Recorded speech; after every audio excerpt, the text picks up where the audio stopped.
Henry? Henry, congratulations on the win. Thanks, you. First thing you just mentioned, you said he was long. Yeah.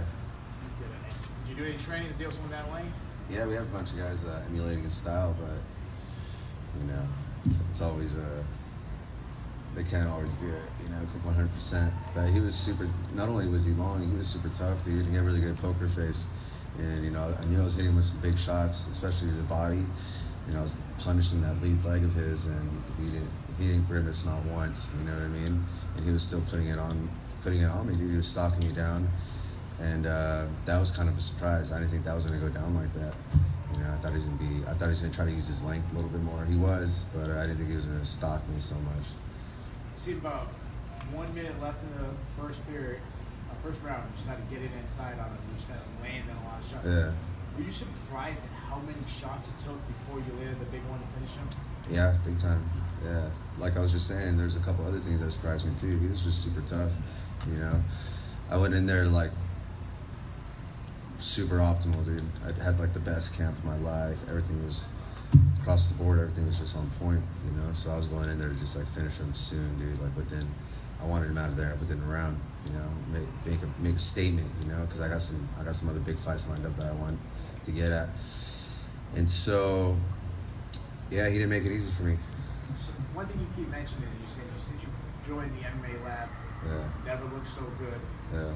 But what particularly about the MMA lab is making you so well? Like what is it that they do differently than your last team? Well, it's the whole program, man. It's so many different factors, dude. You show up there, those mats are just saturated with UFC fighters and just all around good dudes, you know. And so it's almost if you show up there every single day, it's physically impossible not to get better and even become a better person. So that place is it's the best gym in the world, man. You said bigger fights. Which ones do you have in mind? Dude, I got vengeance on my mind, dude. You know, before I came to the lab and before, I'm getting the sufficient training that I have now. You know, I lost some fights under some, you know, not the right circumstances, and I just want to get some of those back. Is there a top one on your list? Is there one person on your list that you have in mind? Dude, well, I got my ass kicked by 3 guys, you know, split decision loss, and then 2 dudes choked me out, so fuck, either any one of those guys could get it, you know. I'd be more than happy to get back in there with any one of those guys. You said you made a statement tonight. What statement do you think you made to the Bellator's 145-pound division? It's just kind of cemented what I was already on, what I'm about, you know. I bring the heat, dude. Also, I chuck, you know. I go in there and I start throwing. So, you know, I hope, I haven't watched the fight or anything, but, you know, I hope that came off a little bit in the fight. Can you break down that finishing combination that you threw? Yeah, so he's, like I was saying earlier, he's super long, so I was gonna have to slip and dip on him, you know, slip and rip and just start throwing, you know. I wasn't gonna be able to pick him apart from the outside, and he's like a 74-inch reach. He's like, dude, he's pretty tall. He's like 6 foot or some shit. I don't know, but I knew once I slowed him down a little bit with some leg kicks that I was gonna be able to start landing some big shots. Those 3 losses that you had to start your Bellator career, those are the first 3 losses of your pro career total. Dude. At any point, mentally, like where were you at? 'Cause you came into Bellator, lost 3 in a row right off the bat. Mentally, were you good after that, or were you kind of? See, the cool thing about me, dude, I'm not that smart. So ignorance is bliss. I was just like, fuck it, you know. I just fucking don't care, you know. So. And those losses, you know, they tickled me a little bit, you know. They like nudged me in the direction. It's like, hey, you know, because before that, dude, I was just so fucking. I was like, what, dude? I'm gonna fucking show up. I'm gonna flip these tires. I'm gonna fucking spar with whoever's in this room. You know what I mean? I just didn't give a fuck. And so those losses, you know, you start thinking you know shit, and those losses humble you, dude. So you gotta start, you know, searching, because I don't like losing. And I was like, fuck, dude, what's going on, dude? All right, don't take a fight on 2 weeks' notice against Pitbull. All right, don't do that again. All right, fucking Manuel Sanchez knocked out 6 of my teeth in the first round, you know, and I still lost, a very close fight, a split decision loss, you know. And Strauss just took me to school, so, you know, I learned from all those fights. You just mentioned Pitbull, you mentioned Yeah. Sanchez. Oh. Hey, you just Dude, I mentioned- get these. I have implants, dude. So I get them drilled out before every fight. And so when I train, I wear a mask, dude. It's a fucking headache. And that's from the Sanchez fight? Yeah, fucking knee right in the middle. So you just mentioned Sanchez. You mentioned Pitbull. They're fighting each other. Obviously, you're probably interested in that fight. Who do you think wins? Of course. I think Sanchez would probably take that. Sanchez, you said? I think so. How cool would that be if he's the champ and you don't come and challenge him? Dude, that'd be great, man. You can avenge your teeth. Nah, dude, I actually got some really nice teeth out of it. Dude, they're fucking clean, dude. I swear. I get them put back in on Monday. My dentist is like, dude, I've never done this before. Like, take teeth in and out. He's like, fuck, this is weird. He's like, but I'll do it for you. So for fights, you have Dude, them out and yeah. So I'm from Los Angeles Yeah, County, yeah. and I live in Phoenix, Arizona. So before every fight, like, I do my last hard sparring session on Saturday, the week before the fight, and I'll drive back to my dentist and like take my teeth out real quick, dude, and I'll fly out from LAX to where, like, to here. how's your insurance? Dude, I don't think he charges me. Really? Or maybe he charges you guys, Bellator. Best dentist ever. Yeah, he's fucking cool. Those 3 losses, do you think they were necessary to get to the point where you are at now? Yeah, dude, I'm a fucking retard, dude. So, like, my whole life has just been these type of lessons. Like, you know, people tell you, like, hey, don't drink and drive or do this shit. And then, and you're like, yeah, for sure, I'm not gonna do that. And then you get a DUI when you're a teenager and you're like, oh, all right, I won't do that now. And, you know, that's just my personality type. I have to learn shit the hard way. And I was 12-0, 10 finishes. Bellator signed me, and they were all stoked, and I was all stoked. And, you know, I didn't really change things up in my camp. You know, Eddie Chong, my head trainer back home, he was, you know, he would make references and shit, you know, but I'd kind of just like, I think that's cool, yeah, but I wouldn't really follow through. And, you know, the formula was working, you know, so, yeah.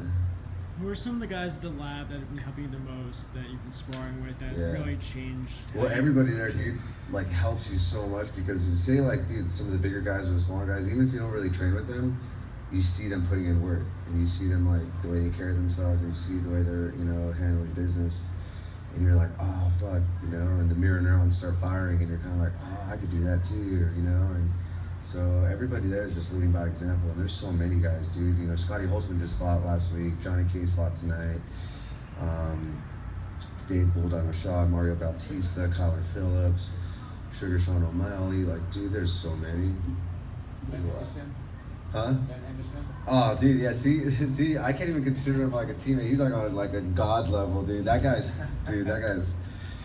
The first month that I was first month that I started training there, that's when I knew like that place was the real deal. It was like 115 outside, and I was changing a tire, and dude, I didn't really know what I was doing. It was like, cause it was a little difficult, and I was just kind of like struggling out there. I'm fucking dripping sweat. I'm just like, what's going on? And trying to figure it out. And then he comes, like brand new Escalade, and he just parks. He's like, "What's up? You need help?" And I was just like, "Nah, dude, it's cool. Get out of here. Like, go home. You have kids and shit. Don't be out here in the heat." And he stayed right there. He didn't really know what he was doing either. He just kind of stood there with me in the sun and was just like, "Yeah." I was like, "Oh, I think that's it. You know, you can try it." And so we both figured it out. We're out there for like 15 minutes, dude. He's like, "All right, later," and he just left. And I was like, other dudes were kind of just like driving by, and they're just like, "Oh," they're like, you know what I mean? Like, don't make eye contact. But he stopped like right away and was just like, "No, I'm handling this shit." And so that's when I was like, "Dude, I'll soul him." Like, that guy's like, yeah, that guy's a different level, dude. He's a high quality man, that's for sure. How convinced do you think you are from a title shot, and who do you think you have to beat? Dude, man, I don't really think about that type of stuff, dude. You know, I do have, you know, a good song comes on the radio, and I'll do have like some little wishful thoughts and like daydream about certain shit like that. But at the end of the day, dude, there's so many other shit, like stuff that I have to focus on, like with training, like this very like self-centered type of stuff, you know, because all that other stuff, you know, Bellator is cool and everything, dude, but they're not gonna give me what I want or what I asked for. So I don't even worry about that shit, you know. I just make sure I'm optimal across the board in life and, you know, bring my best foot forward and bring everything I got. I'm more so worried about that type of stuff. You said you wanted to finish him within a round. It took you a little bit of time to figure him out. What was going through your head in the early moments around him? It was just, I don't really know, dude. It was almost like a little, just kind of like, just being about that action was kind of like what is going in my head. Like it was like only a matter of time. So keep going, keep pressing him. Something's gonna open up. Just like kind of like, I don't know, little butterflies in my tummy, dude. I was all excited. I just was waiting for that fucking opening, and you know, I'm glad he gave it to me in the third round. Where did he cut you? Bloody nose, lips? Yeah, dude, I had allergies like super bad all week, dude. I've been blowing my nose all nasty, and I had like big old like globs coming out. I was just talking to my trainer about it. Like, it was really fucking cool. Like, I've never really experienced this in a fight. Like, I was just breathing, like during the fight, and like a big old like snot rocket came out, and it was all red. And it like landed on his chest, dude. It was kind of fucking cool. It was like slow motion. I was like, oh fuck, dude. I was like, my bad. It's pretty cool. Did he even notice it? Huh? Did he notice it? No. I think he had other things to worry about. One or two more? And what exactly has changed in your approach in the cage on this upswing? Dude, I think the biggest thing for me, dude, I'm trying to be like a martial artist. You know, I'm learning like martial arts has like enriched my life so much, dude. Like it's made me such a better person.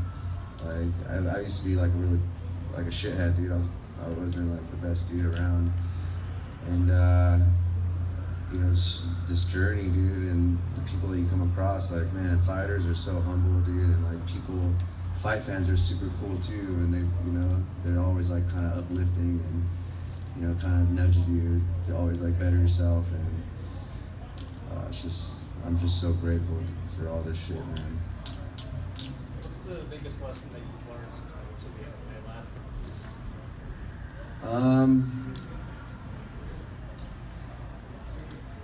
Kind of just have an open mind, dude. Just have an open mind, and not to like compare yourself to other people, but you know, there's other people around you to show you the right way, dude, to carry yourself and to the way they train and stuff like that. So I've been kind of just like almost like a little copycat, seeing these guys like the way they work and stuff, and so that's like the biggest lesson I learned: just open mind, ready to learn. Guys, just one or two more questions.